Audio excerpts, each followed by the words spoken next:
GKJTU Jemaat Bendosari mengucapkan selamat pagi, selamat datang dan selamat beribadah kepada seluruh warga jemaat dan jemaat tamu yang hadir.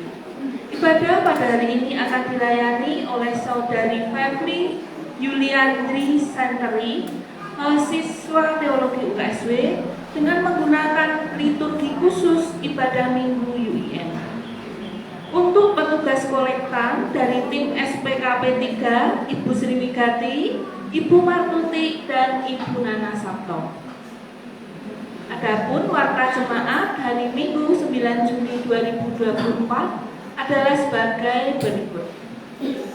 Yang pertama, mengenai persembahan Minggu UIN. Persembahan amplop dikumpulkan pada saat persembahan berlangsung atau dimasukkan di kantong persembahan bersamaan dengan persembahan minggu.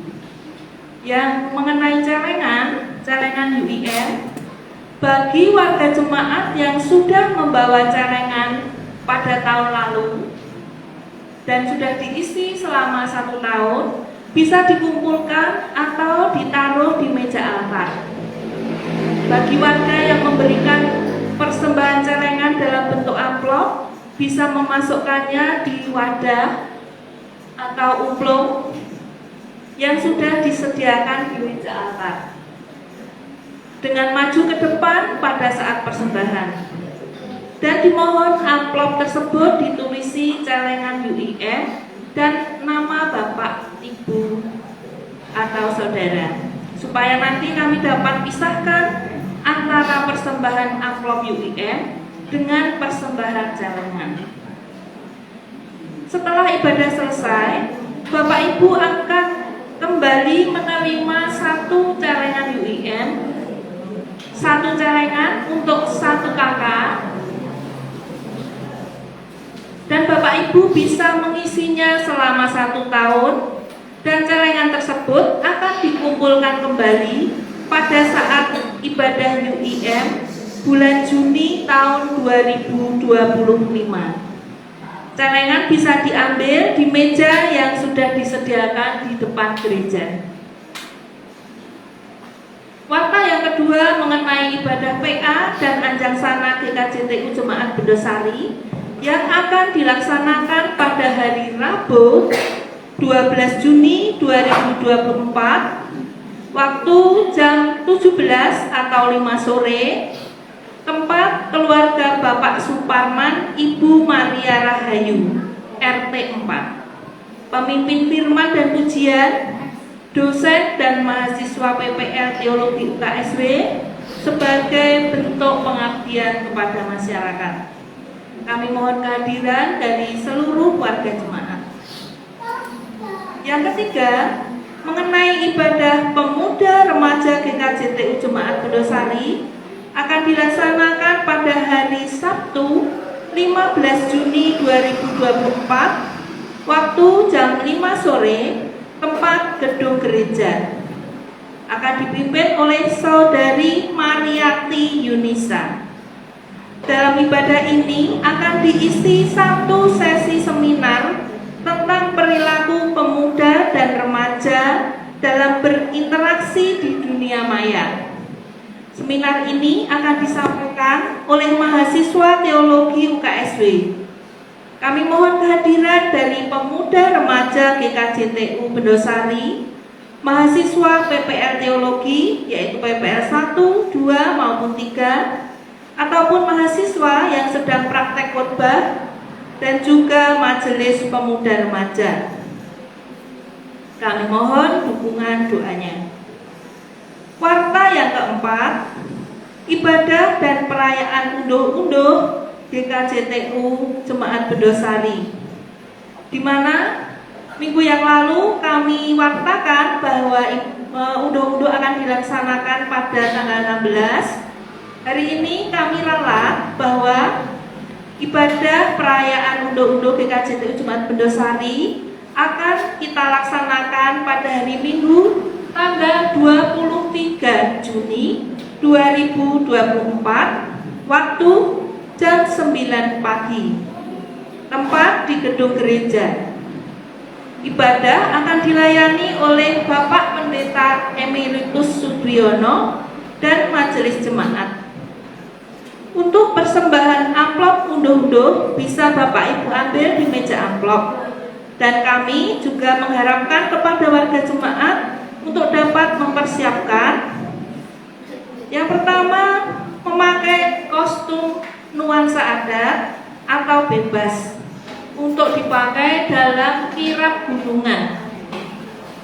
Yang kedua, bagi jemaat yang akan mempersembahkan hasil bumi atau ternak atau makanan kering, silakan disetorkan ke gereja pada hari Sabtu 22 Juni 2024 jam 10 sampai dengan 14.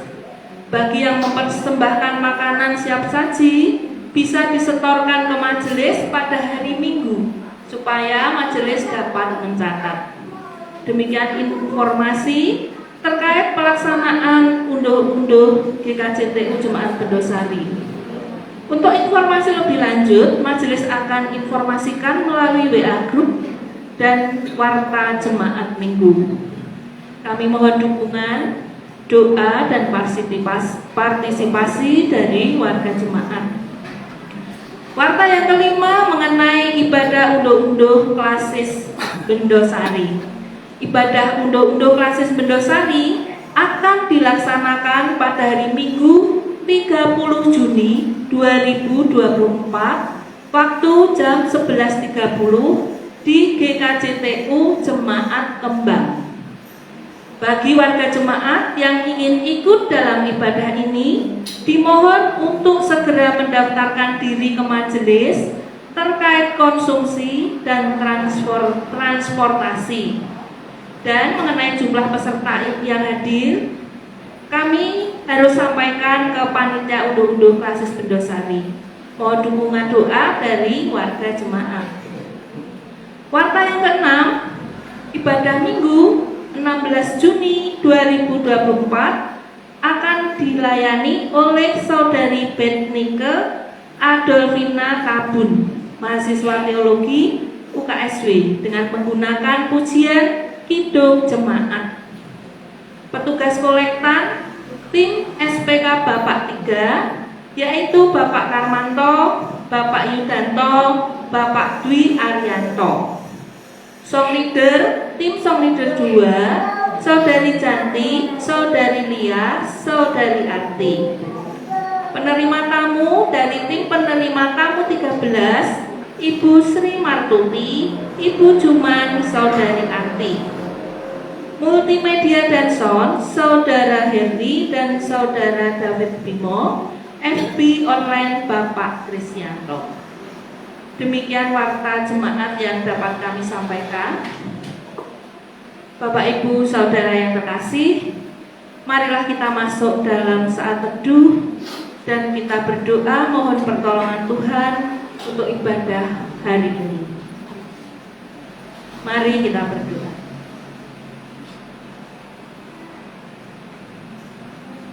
Bapa di surga, pada hari ini Bapa, di pagi yang cerah ini kami datang ke hadirat-Mu. Kami bersyukur Bapa atas pemeliharaan-Mu bagi kami semua sampai dengan saat ini. Kami bersyukur atas kesempatan baik untuk kami dapat berkumpul bersama-sama beribadah pada hari ini. Bapa, kami mohon Engkau mengampuni segala dosa-dosa kami sehingga kami layak menghadap Engkau dalam ibadah hari ini. Bapa di surga, kami berdoa bagi saudari kami, Pevli, yang akan memimpin ibadah hari ini. Kiranya Engkau menolong, menguasainya dengan Roh Kudus-Mu, sehingga apa yang beliau sampaikan hanyalah firman dan kehendak-Mu saja. Bapa, kami juga berdoa kiranya ibadah Minggu UIM yang kami lakukan hari ini boleh membawa berkat bagi semua umat. Kami juga memohon pertolongan-Mu bagi tim musik, song leader, multimedia, Bapak Ibu Majelis, petugas kolektan, dan semua yang ambil bagian dalam ibadah hari ini. Kiranya Engkau menolong untuk kami mampu memberikan yang terbaik untuk kemuliaan nama-Mu. Bapa, jalannya ibadah hari ini dari awal sampai akhir nanti kami serahkan ke dalam tangan kuasa-Mu. Di dalam nama Yesus kami berdoa dan mengucap syukur. Amin. Bapak, Ibu, Saudara, kami undang untuk bangkit berdiri. Kita akan menyanyikan lagu pembuka dari Kidung Jemaat 2, bait 1 sampai dengan 2. Suci, suci, suci.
Saudara-saudara yang terkasih dalam Kristus, hari ini kita berkumpul di sini sebagai keluarga United Evangelical Mission atau UEM dalam persekutuan untuk merayakan Minggu UEM.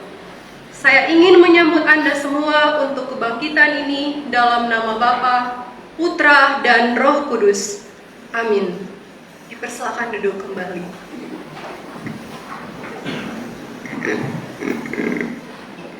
Sabda awal kita pada pagi hari ini terdapat dalam Efesus 4 ayat 1 hingga berakhir pada ayat yang ke-7. Demikian bunyi firman Tuhan.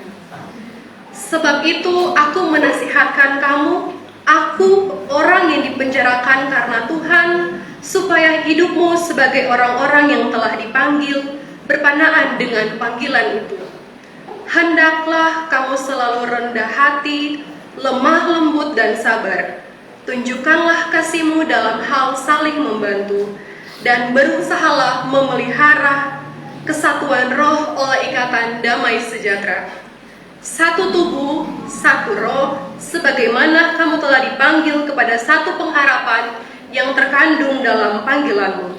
Satu Tuhan, satu iman, satu baptisan, satu Allah dan Bapa dari semua. Allah yang di atas dan oleh semua dan di dalam semua. Tetapi kepada kita masing-masing telah dianugerahkan kasih karunia menurut pemberian Kristus. Mari Bapak Ibu sekalian kita bersaat teduh sejenak.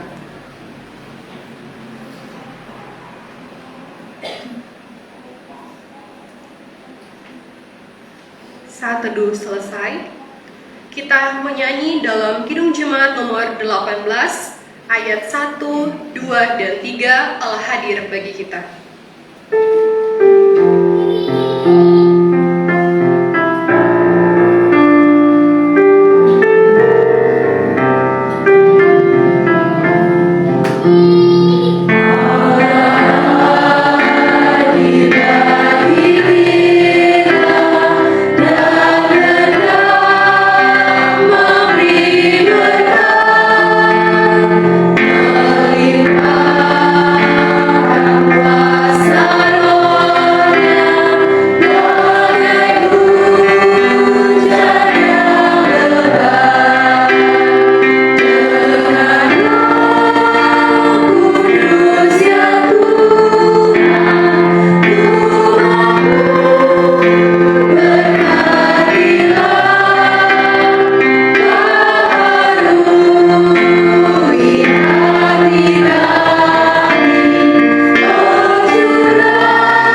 Bapa Surgawi, kami yang penuh kasih, kami berkumpul bersama di hadapan-Mu pada hari yang terberkati ini.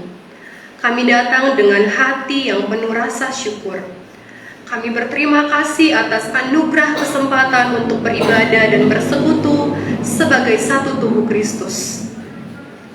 Tuhan, kami mengakui keragaman dalam gereja-Mu, mengakui kekayaan berbagai latar belakang, budaya, dan pengalaman kami. Namun di tengah keberagaman kami dipersatukan oleh iman kepadamu, Juru Selamat dan Penebus kami. Tolonglah kami Tuhan, untuk merangkul kesatuan ini dengan sukacita dan kerendahan hati, memahami bahwa melalui Engkau kami terikat satu sama lain sebagai saudara. Hari ini kami merefleksikan tema persekutuan dalam Kristus, membangun jembatan menghancurkan tembok pemisah. Kami mohon bimbingan dan hikmat-Mu. Berilah kami keberanian untuk saling menjangkau dalam kasih, menjembatani kesenjangan yang memisahkan kami, dan untuk merentukan penghalang yang menghalangi persatuan kami. Semoga Roh-Mu memberdayakan kami untuk mengatasi perbedaan, kesalahpahaman dan prasangka, serta untuk berjalan bersama dalam harmoni dan damai. Tuhan, kami berdoa untuk gereja-Mu di seluruh dunia, agar kami dapat menjadi contoh cemerlang persatuan di tengah keberagaman, menunjukkan kasih dan rahmat-Mu kepada dunia yang terpecah. Kuatkan kami, ya Tuhan, untuk berdiri teguh dalam iman kami, untuk memperluas rahmat dan pengampunan satu sama lain, dan untuk mengupayakan rekonsiliasi dan penyembuhan dimanapun terjadi perpecahan. Kami menyerahkan waktu ibadah dan persekutuan ini ke tangan-Mu. Tuhan, kami percaya bahwa kehadiran dan kekuatan-Mu untuk mengubah kami dan mempersatukan kami sebagai umat-Mu. Semoga semua yang kami ucapkan dan lakukan membawa kemuliaan bagi nama-Mu yang kudus. Dalam nama Yesus kami berdoa. Amin. Kita tiba dalam hukum kasih. Hukum kasih terdapat dalam Matius 22 ayat 37 sampai 39. Beginilah firman Tuhan. Kasihilah Tuhan Allahmu dengan segenap hatimu dan dengan segenap jiwamu dan dengan segenap akal budimu dan dengan segenap kekuatanmu. Dan hukum yang kedua ialah kasihilah sesamamu manusia seperti dirimu sendiri. Tidak ada hukum lain yang lebih utama daripada kedua hukum ini.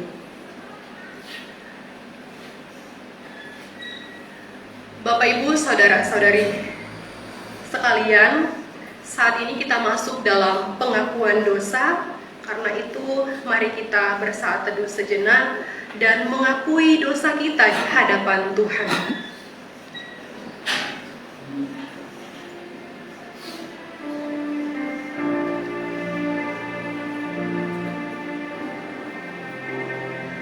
Alkitab mengatakan dalam 1 Yohanes 1 ayat 8 sampai 10. Jika kita berkata bahwa kita tidak berdosa, maka kita menipu diri kita sendiri dan kebenaran tidak ada di dalam kita.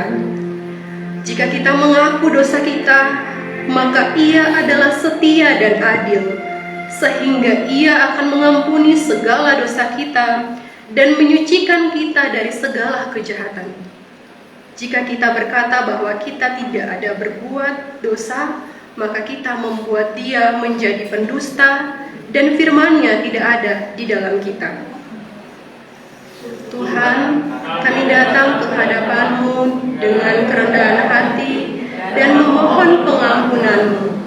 Ampuni kami atas saat-saat kami menjauh dari jalan-Mu, atas kata-kata yang kami ucapkan dalam kemarahan. Semoga rahmat dan anugerah-Mu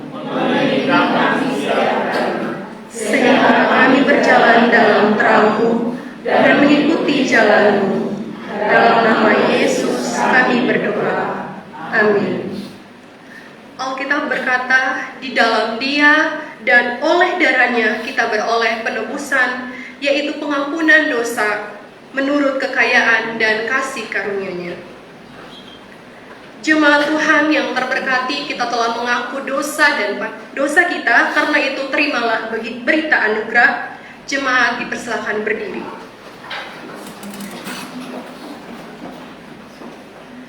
Berita anugerah kita terdapat dalam Daniel 9 ayat 9. Demikian firman Tuhan. Pada Tuhan Allah kami ada kesayangan dan keampunan, walaupun kami telah memberontak terhadap Dia. Merespon berita anugerah ini, kita menyanyi dalam Kidung Jemaat nomor 34 ayat 1 dan 2. Disalib Yesus di Kalvari.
Petunjuk hidup baru terdapat dalam 2 Petrus 1 ayat 5 sampai 8.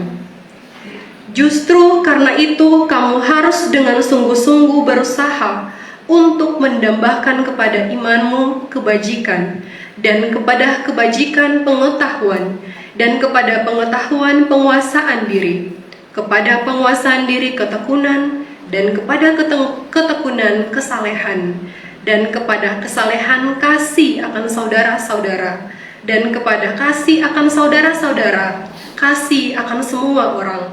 Sebab apabila semuanya itu ada padamu dengan berlimpah-limpah, kamu akan dibuatnya menjadi giat dan berhasil dalam pengenalanmu akan Yesus Kristus, Tuhan kita. Jemaat dipersilakan duduk kembali.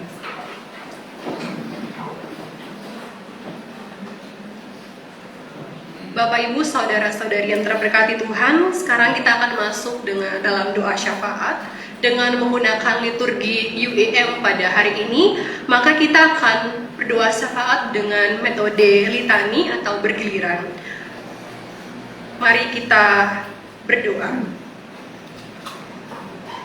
Tuhan yang Maha Pemurah, yang memanggil kami untuk bersatu dalam Kristus.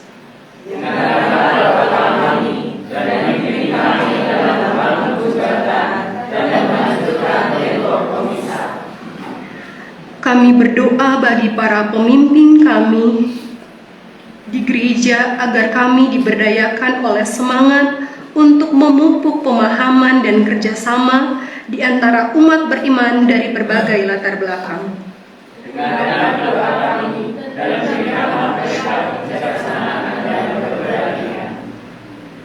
Kami berdoa bagi seluruh umat Kristen di seluruh dunia agar dapat menerima keberagaman sebagai anugerah darimu dan bekerja sama untuk rekonsiliasi dan harmoni.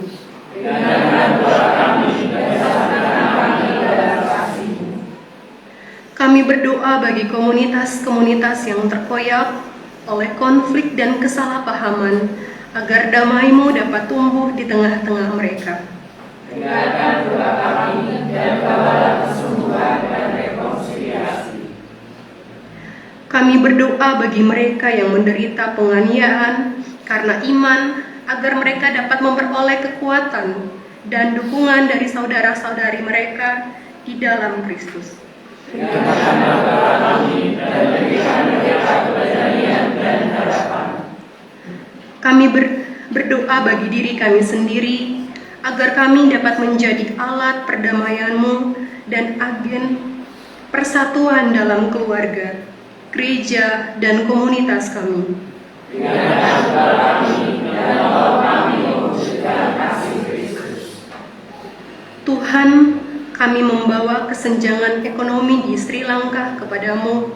Semoga hikmat-Mu membimbing para pemimpin Sri Lanka untuk menerapkan kebijakan yang mendorong kesejahteraan, kesetaraan, dan kesejahteraan bagi semua warga negara, memberikan peluang bagi pertumbuhan dan pembangunan yang berkelanjutan, terutama bagi mereka yang terpinggirkan oleh kemiskinan. Biarkan keadilan dan kasih sayang-Mu menang dan mengubah landscape ekonomi bangsa ini. Dengarkan doa kami dan semoga kebijaksanaan dan kasih sayang menginspirasi perubahan positif bagi semua orang yang terdampak sejarah ekonomi di Sri Lanka. Bapa, kami berdoa untuk kesembuhan dunia dan rekonsiliasi antar komunitas yang terpecah. Curahkan semangat kasih dan pengertian-Mu kepada semua orang, agar kami dapat mengupayakan persatuan dan perdamaian, bukan perpecahan dan konflik. Beri kami kekuatan dan kebijaksanaan untuk menjembatani perbedaan dan bekerja menuju rasa saling menghormati dan harmoni.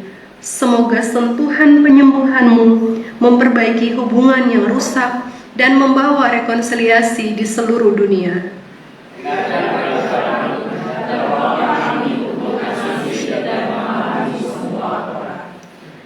Tuhan, kami membawa persekutuan UIM kepadamu dalam doa. Semoga kehadiran dan bimbingan-Mu menyertai persekutuan ini saat kami berupaya tumbuh dalam iman dan komunitas. Kiranya Tuhan memberkati kami dengan rasa persatuan dan saling mendukung dan pemahaman yang lebih dalam tentang firman-Mu. Beri kami kesempatan untuk melayani dan berbagi kasih-Mu dengan orang lain. Perkuat ikatan persekutuan kami dan berdayakan kami untuk menjadi terang di lingkungan kami. Semoga persekutuan kami membawa kemuliaan bagi nama-Mu dan menghasilkan buah dalam kasih-Mu. Dengarkan doa kami dan bawa kami untuk bersatu dengan semua orang dengan kasih Kristus. Tuhan, kami datang ke hadapan-Mu dengan berat hati, berdoa untuk konflik dan perpecahan di Papua, Kongo, dan negara-negara lainnya yang sedang perang. Kami memohon campur tangan dan damai-Mu di wilayah ini. Sembuhkanlah luka akibat ketidakadilan dan kekerasan. Berikan rekonsiliasi dan pengertian di antara semua orang. Curahkan hikmat-Mu kepada para pemimpin dan komunitas. Bimbing mereka menuju solusi dan persatuan yang kekal. Semoga kasih-Mu mengatasi kebencian dan perpecahan, membawa harapan dan kesembuhan bagi mereka yang terkena dampak. Kami percaya pada kuasa-Mu untuk mewujudkan transformasi dan perdamaian. Dan jadilah kehendak-Mu saat kami berjuang untuk kesatuan dalam Kristus, membangun jembatan dan meruntuhkan tembok pemisah demi kemuliaan nama-Mu. Mari Bapak Ibu Saudara-saudari sekalian, kita menutup doa syafaat ini dengan doa Bapa kami yang kita ucapkan secara bersama-sama. Kita berdoa. Bapa kami yang di surga, dikuduskanlah nama-Mu, datanglah kerajaan-Mu, jadilah kehendak-Mu di bumi seperti di surga. Berikanlah kami hari ini makanan kami yang secukupnya, dan ampunilah kami atas kesalahan kami, seperti kami juga mengampuni orang yang salah pada kami. Dan janganlah bawa kami ke dalam pencobaan, tapi lepaskanlah kami daripada yang jahat. Karena Kau yang punya kerajaan dan kuasa dan kemuliaan sampai selama-lamanya. Amin.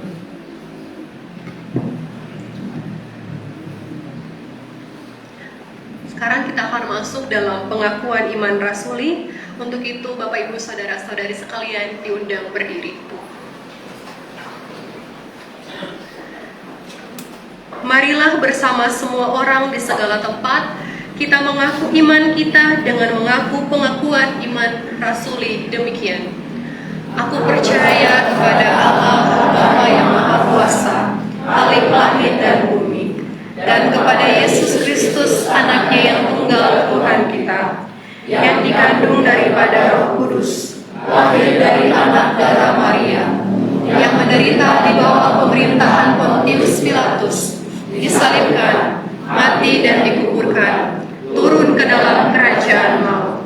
Pada hari yang ketiga, bangkit pula dari antara orang mati, naik ke surga, duduk di sebelah kanan Allah, Bapa yang Maha Kuasa, dan akan datang dari sana untuk menghakimi orang yang hidup dan yang mati.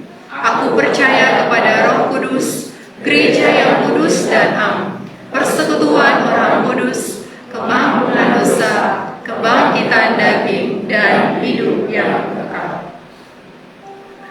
Kita menyanyi dalam Kidung Juh. Kita menyanyi Ku diberi belas kasihan.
Kita akan masuk dalam pembacaan Alkitab yang terdapat dalam Yesaya 58 ayat 6 sampai 12 dan Efesus 2 ayat 14 sampai 22.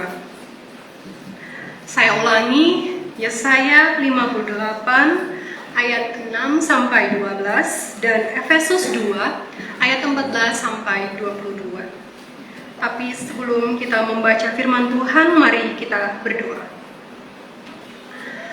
Kami bersyukur kepadamu Tuhan atas minggu yang indah ini yang Kau berikan kepada kami.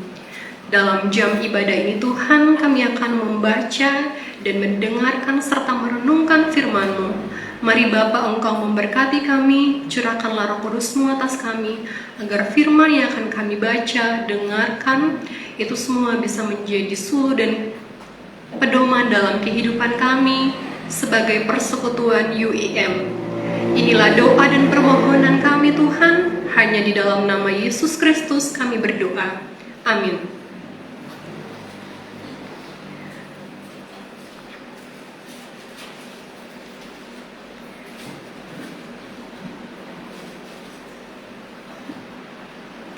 Yesaya 58 ayat 6 sampai ayat yang ke-12. Saya akan baca pada ayat yang ganjil, yang genap, dan Bapak Ibu saudara-saudari sekalian akan baca pada ayat yang ganjil, begitu pula sampai ayat yang terakhir. Judul firman Tuhan, kesalehan yang palsu dan yang sejati.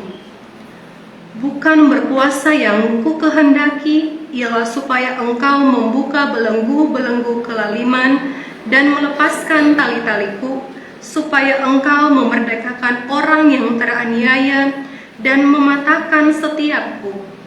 Supaya engkau memecahkan rotimu bagi orang yang lapar dan membawa ke rumahmu orang miskin yang tak punya rumah. Dan apabila engkau melihat orang telanjang, supaya engkau memberi dia pakaian dan tidak menyembunyikan diri terhadap saudaramu sendiri. Pada waktu itulah terangmu akan mereka seperti fajar, dan lukamu akan pulih dengan segera. Kebenaran menjadi barisan depanmu, dan kemuliaan Tuhan barisan belakangmu. Pada waktu itulah engkau akan memanggil dan Tuhan akan menjawab. Engkau akan berteriak minta tolong dan Dia akan berkata, ini aku. Apabila engkau tidak lagi menahanku kepada sesamamu dan tidak lagi menunjuk-nunjuk orang dengan jari yang memfitnah. Apabila engkau menyerahkan kepada orang lapar apa yang kau inginkan sendiri dan memuaskan hati orang yang tertindas, maka terangmu akan terbit dalam gelap dan kegelapanmu akan seperti remang tengah hari. Tuhan akan menuntun engkau senantiasa dan akan memuaskan hatimu karena yang ini dan akan memberi kekuatanmu. Kau akan seperti tanah yang dialiri dengan baik dan seperti mata air yang tidak pernah berkekuatan. Engkau akan membangun reruntuhan yang sudah berabad-abad dan akan memperbaiki dasar yang diletakkan oleh banyak keturunan. Engkau akan disebutkan yang memperbaiki tembok yang tembus, supaya membetulkan jalan supaya tempat itu dapat dihuni.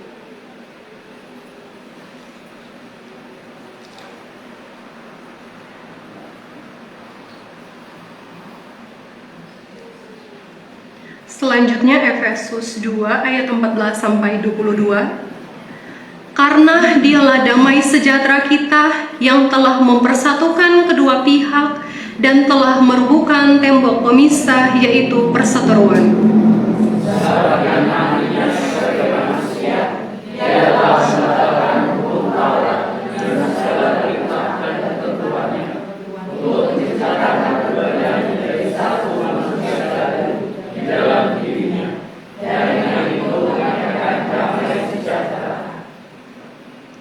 Dan untuk memperdamaikan keduanya di dalam satu tubuh dengan Allah oleh salib, dengan melenyapkan perseteruan pada salib itu.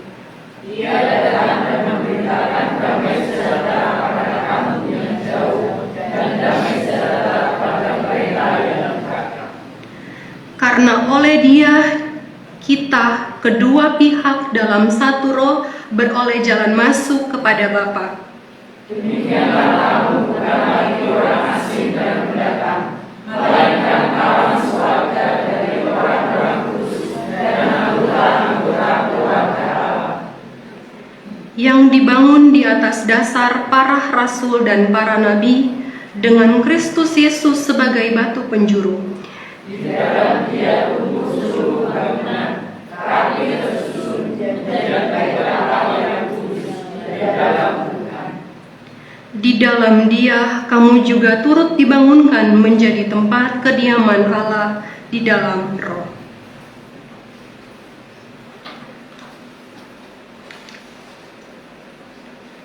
Demikian jauh pembacaan kita pada pagi hari ini. Kata Tuhan Yesus, berbahagialah mereka yang mendengarkan dan juga melakukannya dalam kehidupannya dari hari lepas hari. Bapak, Ibu, saudara-saudari yang terberkati Tuhan, tiba saatnya kita pada persembahan. Kita akan menyanyi dalam Kidung Jemaat nomor 403 ayat 1 sampai 4. Hujan berkat kan tercurah.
Mari kita berdoa untuk persembahan ini. Bapa Surgawi, kami membawa persembahan kami ke hadapan-Mu hari ini. Kami berterima kasih atas kelimpahan yang telah Engkau berikan kepada kami. Semoga persembahan ini digunakan untuk memajukan kerajaan-Mu dan memberkati mereka yang membutuhkan. Dalam nama Yesus kami berdoa. Amin. Jemaat dipersilakan duduk kembali.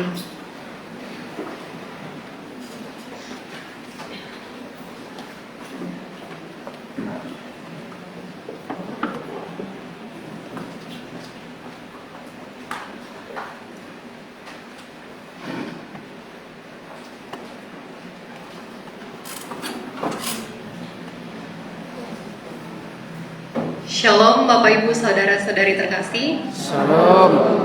Selamat pagi. Selamat pagi. Ya. Jemaat yang dikasihi Tuhan, sebelum saya masuk ke dalam khotbah, saya akan memperkenalkan diri saya terlebih dahulu. Mungkin ada dari Bapak Ibu saudara-saudari yang belum mengenal saya. Perkenalkan, nama saya Fevli Juliandari Santeri. Saya Fevli. Saya berasal dari Maluku Utara, Provinsi Maluku Utara. Saya berasal dari Senode Gemi. Saya mahasiswa Fakultas Teologi angkatan 2021 UKSW. Dulu saya juga menerima sakramen CD di gereja ini. Dan saat ini pengalaman pertama saya ketika saya berkhotbah di sini dengan sebagai tugas homiletika saya di Jemaat GKJ Teguh Bendosari. Saya mengucapkan terima kasih banyak kepada Ibu Pendeta Junia dan juga Bapak Ibu Majelis yang sudah bersedia mengizinkan saya untuk beribadah, untuk memimpin persekutuan pada hari ini. Terima kasih, Bu. Ya, jemaat Tuhan yang dikasihi oleh Tuhan kita Yesus Kristus, sebelum saya masuk ke dalam khotbah saya akan memulai ini dengan sebuah ilustrasi. Bapak Ibu, saudara-saudari jemaat Tuhan yang terkasih, pasti pernah mendengarkan tentang tembok Berlin. Boleh ditunjukkan gambarnya?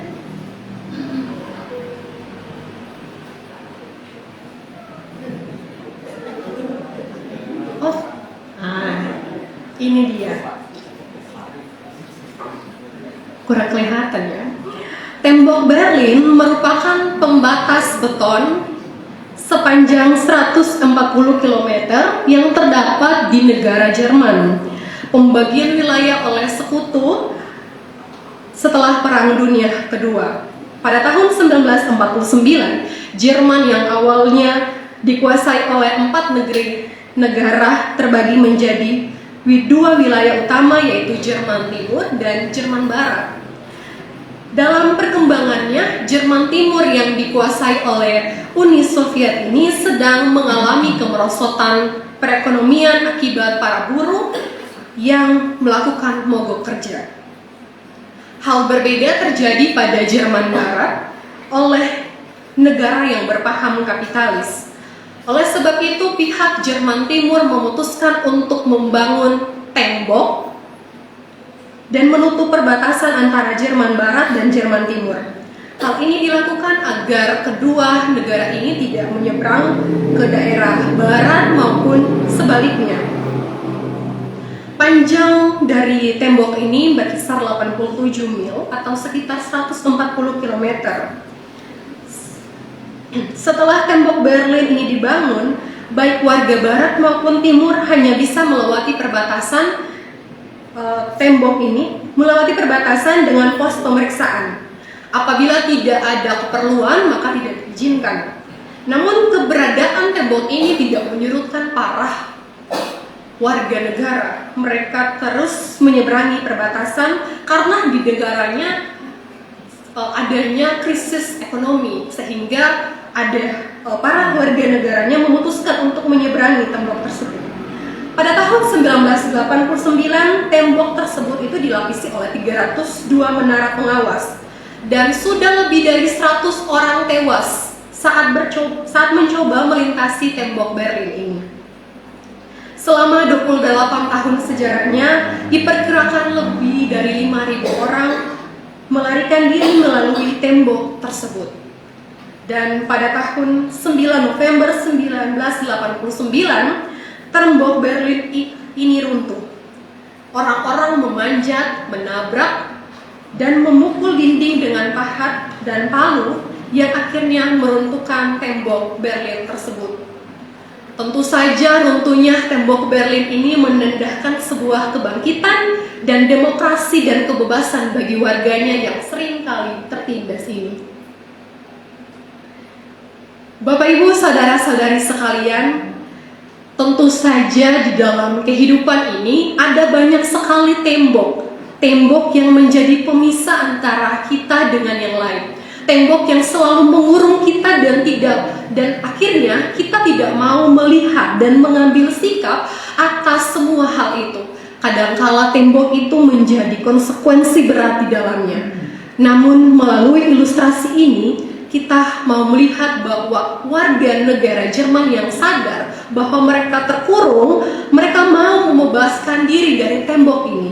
Akhirnya mereka melepaskan diri dan akhirnya tembok ini runtuh, menandakan sebuah kebebasan bagi warganya.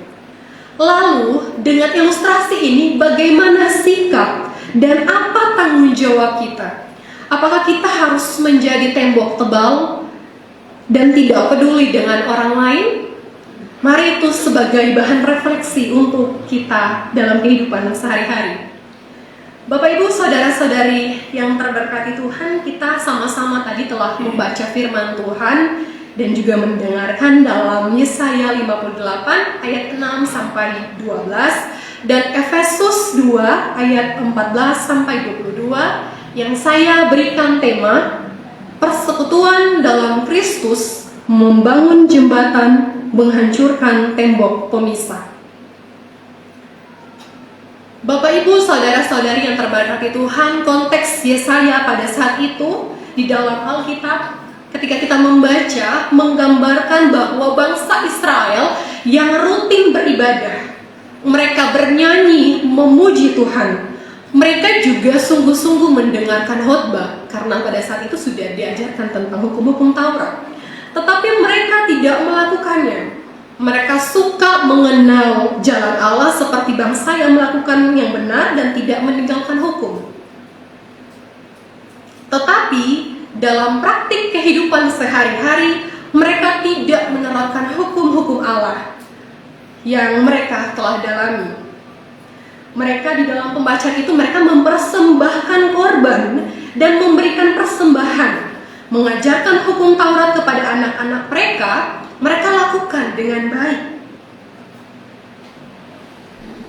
Mereka juga melakukan puasa. Namun di dalam Alkitab itu kita melihat bahwa puasa yang mereka lakukan hanya sebagai sebuah tradisi yang berlaku sejak lama. Dan mereka mengikuti tata cara berpuasa ini menunjukkan bahwa yang mereka berpuasa dengan atribut-atribut yang mereka lakukan pasti menunjukkan bahwa mereka sedang berpuasa.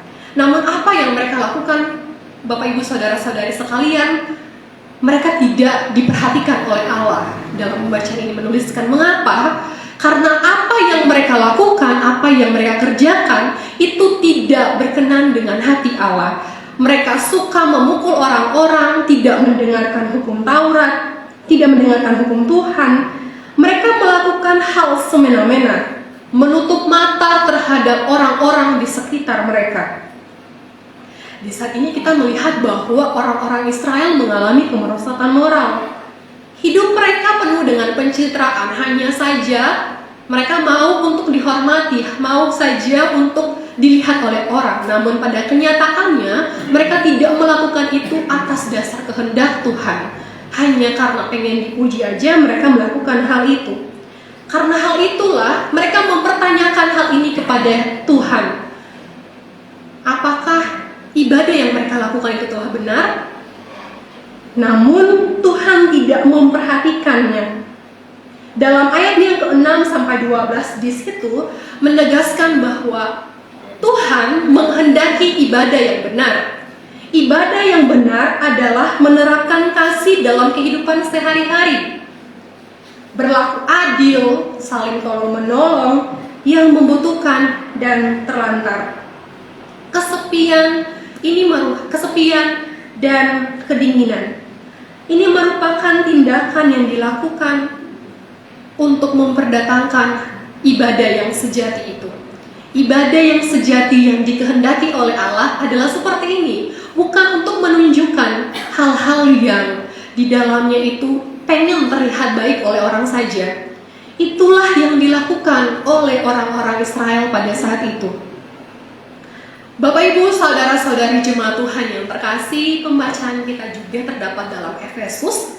Efesus ini Paulus mengirimkan surat kepada jemaat di Efesus. Surat ini diberikan dengan tujuan untuk membangun dan meneguhkan iman percaya kepada Allah. Karena kalau kita melihat konteks orang-orang Efesus, mereka masih dalam pikiran yang abu-abu, belum jelas tentang anugerah keselamatan. Sebagian orang Efesus sudah melihat perbedaan antara orang Kristen Yahudi dan orang Kristen dan non-Yahudi. Melihat fenomena yang terjadi di dalam kota Efesus membuat Paulus mengirimkan suratnya kepada Efesus. Agar orang-orang Efesus bisa hidup dalam kebenaran dan memahami bahwa anugerah keselamatan yang Allah berikan bukan hanya kepada orang-orang Yahudi saja, namun kepada seluruh orang percaya. Sehingga kita melihat Ketika kita membaca pada ayat sebelumnya, di dalam pembacaan itu dikatakan bahwa adanya pemisah antara keadaan mereka yang dahulu dan keadaan mereka yang sekarang. Mereka yang dahulu ada orang-orang yang tidak mengenal Allah, orang-orang kafir, orang-orang yang jauh dari Allah. Namun oleh karena Yesus, keadaan itu telah berubah. Status baru telah diubahkan oleh Yesus. Kehidupan mereka yang tidak berada dalam kehendak Allah telah diubahkan dan telah berada di dalam Yesus. Namun masih ada saja orang-orang Yahudi, Kristen Yahudi ini yang membuat pemisah antara orang Kristen Yahudi dan orang non-Yahudi. Kita melihat dalam Efesus 14, di situ ada satu kata yang berbicara tentang tembok pemisah. Seperti tema kita tadi, meruntuhkan tembok pemisah. Kristus adalah pendamai dan merubuhkan tembok pemisah. Tembok pemisah yang dimaksudkan di sini ialah perseteruan. Perseteruan di dalam bahasa Yunani itu disebut dengan ektra, yang berarti permusuhan, kebencian, dan sakit hati. Hal ini merupakan tabiat yang jahat dari manusia sendiri yang menghancurkan persekutuannya dengan Tuhan dan sesama manusia. Karena hal inilah Paulus mengirimkan suratnya kepada orang-orang Efesus. Paulus melihat adanya tembok pemisah di antara mereka. Namun Yesus datang untuk merubuhkan tembok pemisah ini, yaitu perseteruan. Jika kita juga melihat kembali keadaan kota Efesus yang penuh dengan penyembahan berhala, sihir, prostitusi, tentulah kita melihat bahwa adanya persaingan antara kedua kaum ini, antara orang-orang Yahudi dan non-Yahudi. Terlebih lagi ketika mereka di dalam kota Efesus ini yang penuh dengan penyembahan berhala, mereka bukan saja hidup tidak berkenan di hadapan Tuhan dan juga sesama, namun juga mereka tidak berkenan di hadapan Tuhan dengan mereka selalu menyembah kepada berhala-berhala itu. Penyembahan mereka kepada berhala-berhala ini menambah jauh perseteruan mereka juga dengan Allah. Namun Paulus menjelaskan di sini dengan misi perdamaian terbesar dalam sejarah, bahwa Kristus bukan hanya memperdamaikan orang-orang Yahudi dengan orang-orang bukan Yahudi, tetapi memperdamaikan kedua kaum ini dengan dirinya.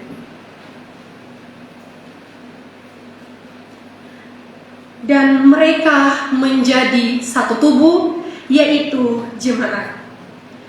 Tindakan yang Yesus lakukan ini sebagai jalan mereka, jalan umat Allah menuju kepada Bapa. Yesus menjadi persatuan yang luar biasa. Yesus menghancurkan segala peraturan yang dimuat dalam kitab Taurat yang memisahkan antara Kristen Yahudi dan non-Yahudi. Ia mempersatukan dan memperdamaikan.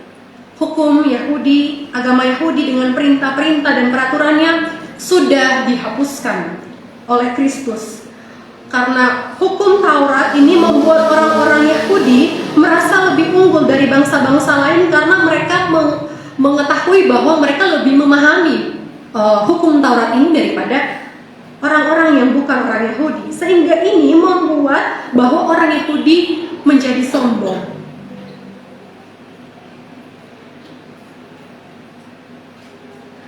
Hukum Taurat masalahnya itu bukan kebaikan, bukannya melainkan pertentangan dan perdebatan antara orang Yahudi dan non-Yahudi, sehingga orang Yahudi merasa lebih unggul dari bangsa bukan orang Yahudi. Namun dua bangsa ini telah menjadi satu oleh karena Kristus. Dua bangsa ini menjadi manusia baru, menjadi manusia yang bersatu dengan Dia, serta menghancurkan tembok pemisah ini. Tembok pemisah ini dihancurkan oleh karena apa? Oleh karena kayu salib. Kayu salib artinya memperdamaikan sesuatu, mempersatukan sesuatu, dan memulihkan sesuatu untuk mengubah perseteruan mereka menjadi perdamaian oleh karena kayu salib yang dialami oleh Yesus. Allah mengorbankan dirinya melalui Yesus di kayu salib, maka bagaimana seharusnya respon kita? Dengan pelajaran ini kita melihat bahwa sebagai orang-orang pilihan, sebagai keluarga Allah, maka kita sepantasnya menghargai apa yang telah Allah lakukan. Yesus menjadi jembatan kita kepada Bapa. Yesus juga menjadi jembatan kita menjadi keluarga Allah. Bapak, Ibu, saudara-saudari yang terberkati Tuhan, kita bisa melihat pada ayat yang ke-19 sampai ke-22. Di situ juga menyaksikan persatuan dalam jemaat. Respon besar yang dialami oleh para jemaat ini ketika Yesus telah disalibkan dan telah mengorbankan dirinya, membawakan hasil yang luar biasa. Adanya persatuan di dalam jemaat. Pada ayat yang ke-19 sampai 22 menjelaskan kepada kita bahwa arti damai sejahtera Kristus itu mendatangkan kita sebagai kawan sewarga Allah dari orang kudus dan keluarga Allah. Pernyataan ini dijelaskan oleh Paulus bahwa anggota jemaat Efesus yang dulu bertobat dan adalah orang asing dan orang pendatang, namun dengan pertobatan yang mereka lakukan ini membawa perubahan di dalam mereka menjadi kawan Allah. Ini menjelaskan bahwa pertobatan itu mendapatkan sebuah hadiah yang diberikan oleh Allah, yaitu menjadi kawan sekerja dengan Allah. Bapak, Ibu, saudara-saudari yang terberkati Tuhan, kita melihat bahwa tembok pemisah itu kadangkala adalah ego kita sendiri, kepentingan kita sendiri. Maka dengan karya Yesus di kayu salib, Dia mendemonstrasikan karya agape yang sesungguhnya, kasih yang tidak menuntut balas, kasih yang mewarnai kerelahan dan mengorbankan dirinya demi pihak lain. Kuasa agape ini mengalahkan tembok pemisah itu. Tembok itu dihancurkan dan membangun jembatan bagi pihak-pihak yang terbengkalai. Lalu bagaimana ketika kita mempelajari pembacaan ini dan bagaimana kita merespon ini sebagai keluarga Allah? Bapak, Ibu, saudara-saudari yang terberkati Tuhan, kita akan melihat ada beberapa hal yang bisa kita refleksikan dalam kehidupan sehari-hari untuk kita refleksikan dalam menjalani kehidupan. Yang pertama, ketika kita melihat pembacaan ini, kita melihat bahwa memberi dengan kasih bukan agar dipandang orang atau mengharapkan imbalan. Bapak, Ibu, saudara-saudari yang terkasih, bagi orang yang suka menolong, yang suka melihat yang lemah, Allah tidak hanya memberikan hikmat pengetahuan kepadanya untuk membantu saja, melainkan juga sukacita. Ketika kita membantu orang, pasti ada sukacita tersendiri dalam kehidupan kita. Seperti halnya ketika kita selalu memberikan dan membantu orang, itu seperti mata air yang terus mengalirkan airnya namun tidak pernah surut. Kasih itu selalu penuh. Kita sama-sama diingatkan bahwa ketika kita memberi, kita menolong, kita membantu kita tidak harus melihat dalam kondisi sosial, ras, suku, agama. Maka kita sepatutnya membantu orang bukan karena hal demikian, atau pengen saja untuk dihargai atau pengen dilihat oleh orang. Yang kedua yang kita bisa refleksikan dari pembacaan ini adalah persekutuan dalam Kristus membangun jembatan, menghancurkan tembok pemisah. Bapak, Ibu, saudara-saudari sekalian, Yesus telah menghancurkan tembok pemisah itu. Perseteruan itu telah dihancurkan oleh Yesus. Namun bagaimana kita sebagai keluarga Allah? Apakah kita masih mau menjadi tembok pemisah ini? Masih mau atau tidak? Tidak, ya. Tentu saja kita harus melihat bahwa keadaan orang-orang di sekitar, kita harus peka terhadap orang-orang di sekitar. kita. Ketika kita melihat hal-hal yang ketika kita melihat bencana alam, macam-macam konflik, perang politik yang ada, apakah kita hanya bisa menutup mata dan membiarkan tembok tebal terus ada di dalam kehidupan kita? Melalui perikop ini, kita diajarkan dan dimampukan untuk membangun jembatan dan menghancurkan tembok-tembok pemisah ini. Kepedulian kita terhadap yang berbeda suku, ras, agama, dan keyakinan. Jangan saja kita pengen membuat persekutuan-persekutuan yang wow saja, namun kita tidak melihat keadaan jemaat. Ketika kita pengen membuat sesuatu yang mewah-mewah, kita menyampingkan kepentingan jemaat sehingga kita membuat jemaat terus untuk menanggung apa yang seharusnya dilakukan begitu. Ketika kita mau membuat persekutuan, kita selalu saja menimpakan hal-hal seperti itu. Namun di dalam hal ini kita melihat bahwa kita harus menjadi jembatan untuk peduli terhadap orang lain. Kita membuat diri kita lebih eksklusif, dan kita tidak harus menjadi seperti orang-orang Israel yang di dalam puasanya mereka hanya mengandalkan pengen saja dihormati dan pengen dikenal. Bukan seperti itu. Inilah yang dikritik oleh Yesaya, dan Tuhan tidak berkenan. Hal berikutnya yang kita mau melihat dari pembacaan ini adalah keluarga sebagai persekutuan dengan Kristus. Bapak Ibu saudara-saudari sekalian di dalam Kristus, persekutuan di dalam Kristus ini sangat penting. Karena itu kita harus memulainya dari keluarga. Keluarga inilah yang membantu anak-anak, membantu kepribadian anak-anak. Jika di dalam keluarga saja masih ada perseteruan, bagaimana anak-anak itu mau keluar? Bagaimana keluarga itu bisa melihat keadaan sekitar? Tapi saja di dalam keluarga nggak baik. Itu menjadi refleksi kita. Keharmonisan keluarga terjadi dengan adanya interaksi yang baik di dalam keluarga. Seperti tadi, keluarga itu menjadi hal yang sangat penting dalam pembentukan kita di dalam kehidupan sehari-hari. Banyak sekali kita temui di dalam kehidupan ini, keluarga Kristen tidak menjadi tempat yang aman, bukan sebagai tempat persekutuan kita mengenal Kristus. Namun melalui firman Tuhan ini, kita melihat bahwa Yesus sebagai penghancur tembok pemisah itu menjadi jembatan bagi seluruh umat manusia.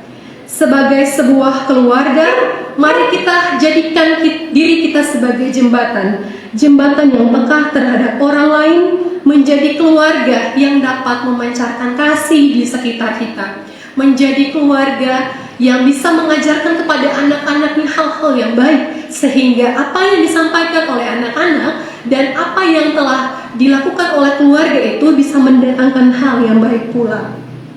Bapak Ibu saudara-saudari jemaat yang diberkati Tuhan, saat ini kita sama-sama merayakan UEM. Kita adalah persekutuan UEM, dan melalui persekutuan ini kita sebagai umat Tuhan itu dipersatukan. Kita dipersatukan dari berbagai suku, bangsa, dan denominasi.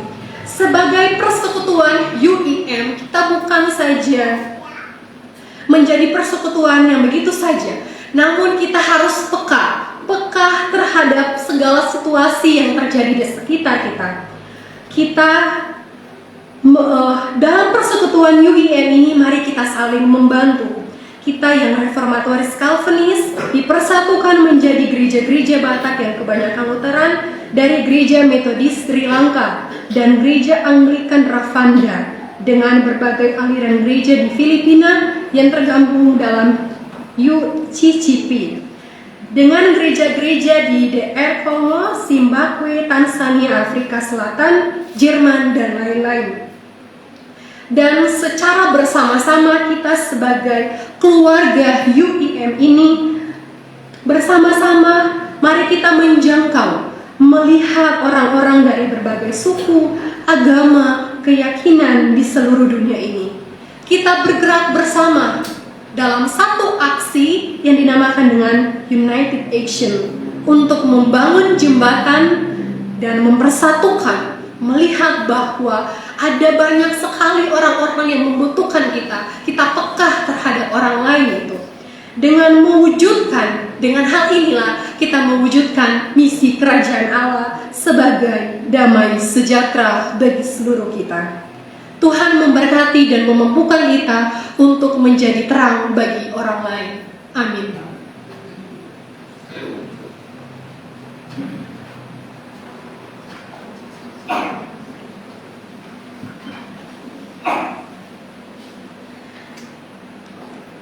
Nyanyian komitmen kita terdapat dalam Kidung Jemaat 365,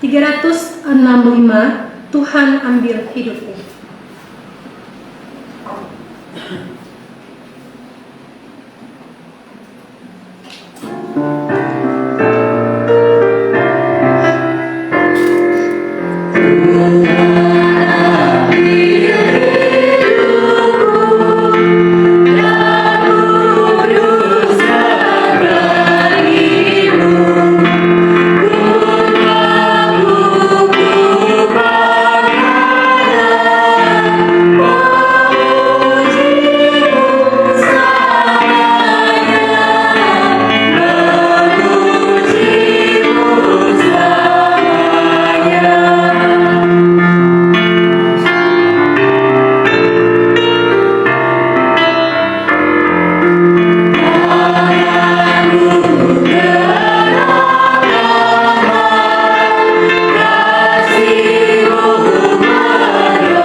Mari Bapak Ibu Saudara-saudari yang terberkati Tuhan, kita berdoa.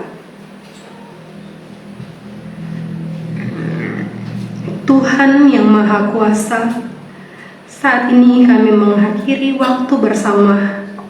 Kami berterima kasih atas kesempatan berkumpul atas nama-Mu dan fokus pada tema persekutuan dalam Kristus, membangun jembatan, meruntuhkan tembok pemisah. Semoga semangat persatuan yang kami alami saat ini terus berdiam dalam diri kami, membimbing pikiran, perkataan, dan tindakan kami. Tolong kami menjadi duta rekonsiliasi dan alat perdamaian-Mu di dunia yang sering terpecah belah karena perbedaan. Beri kami keberanian untuk menjangkau orang lain, membangun jembatan pemahaman dan empati, serta meruntuhkan tembok pemisah yang memisahkan kami satu sama lain.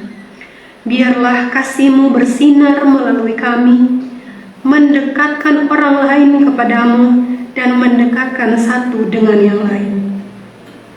Ketika kami beranjak meninggalkan tempat ini, semoga kehadiran-Mu menyertai kami, memberdayakan kami untuk menghayati kesatuan yang kami akui dalam Kristus Yesus, Tuhan kami. Amin.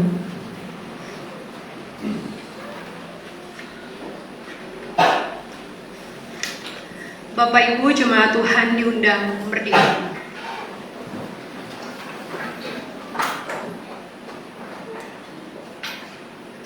Mari kita terima berkat Tuhan. Semoga rahmat persatuan dalam Kristus menyertai saudara-saudara, membangun jembatan dan menghancurkan tembok pemisah dalam namanya. Semoga kasih-Nya membimbing saudara dan kedamaiannya memenuhi hati saudara saat saudara berupaya menyatukan orang-orang dalam keharmonisan dan pengertian. Semoga rahmat Tuhan kita Yesus Kristus, kasih Tuhan dan persekutuan Roh Kudus menyertai kita semua sekarang dan selamanya. Amin. Nyanyian penutup kita dalam Kidung Jemaat 346 ayat 1 dan 2, Tuhan Allah beserta engkau.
Aku di amplop ada bulan ambil.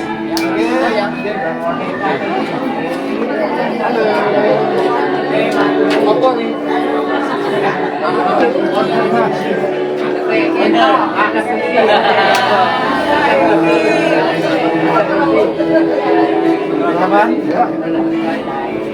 Pak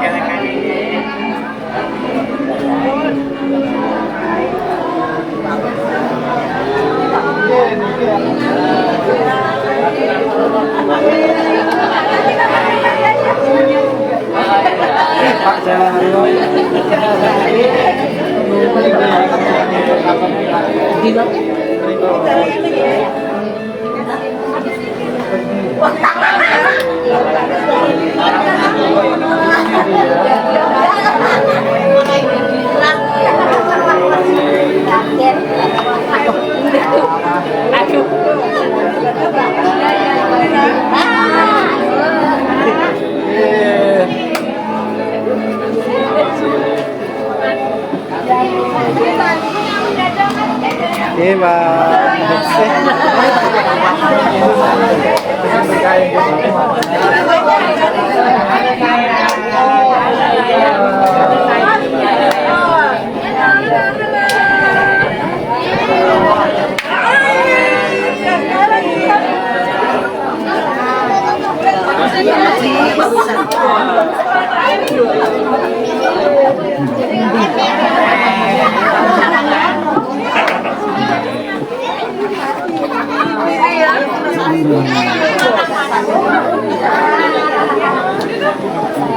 Pak, oke Pak.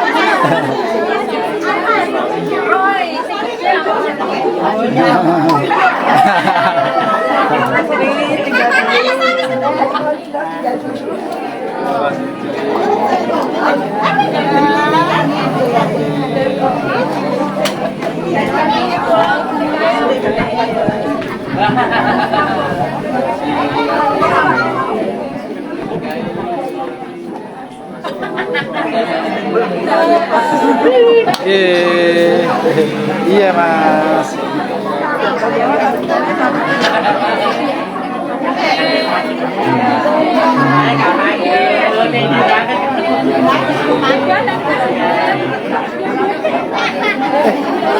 Nana, salam buat mama ya. Iya. Iya. Bisa memilih, namanya sudah ada.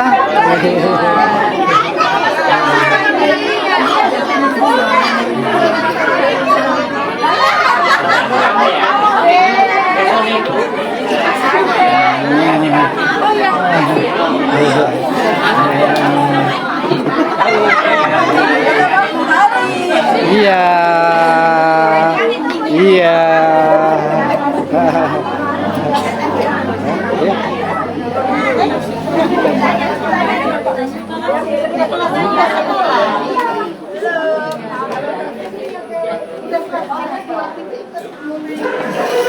Terima kasih. Terima kasih Mbak Santi, terima kasih.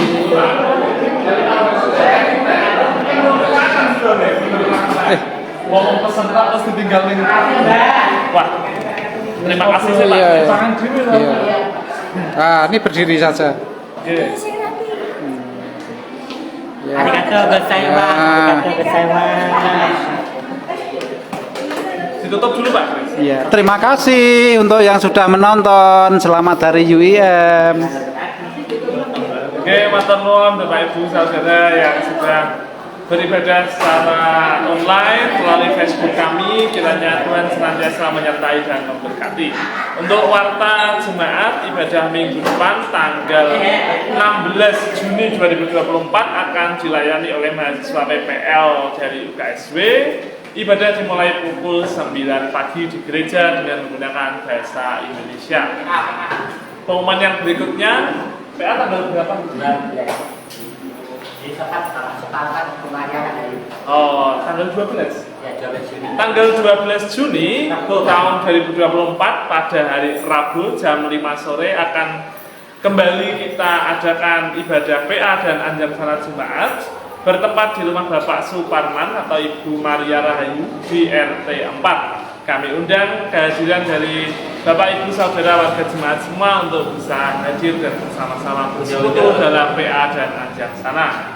Kemudian warta yang ketiga, ibadah unduh-unduh di KJPU Jemaat Bundosari akan dilaksanakan pada hari Minggu tanggal 23 Juni 2024 bertempat di gedung gereja, tapi nanti kita akan berkumpul terlebih dahulu untuk melakukan kiraf atau arak-arakan gunungan. Informasi lebih lanjut mengenai unduh-unduh akan kami wartakan di dalam ibadah minggu depan. Dan untuk warta yang terakhir, keempat, ibadah unduh-unduh GKJTU Klasis Bendosari akan diselenggarakan pada hari Minggu tanggal 30 Juni 2024 bertempat di GKJTU Jemaat Kembang. Nah, dikarenakan ini adalah unduh-unduh tingkat klasis dan hanya tinggal 2-3 minggu lagi, maka jemaat kami harapkan untuk segera mendaftar kepada majelis karena berkaitan dengan transportasi, serta kami harus melaporkan kepada panitia unduh-unduh di Kembang terkait dengan konsumsi dan tempat. Demikian yang bisa kami informasikan. Matur nuwun, sugeng dinten Minggu Gusti berkahi.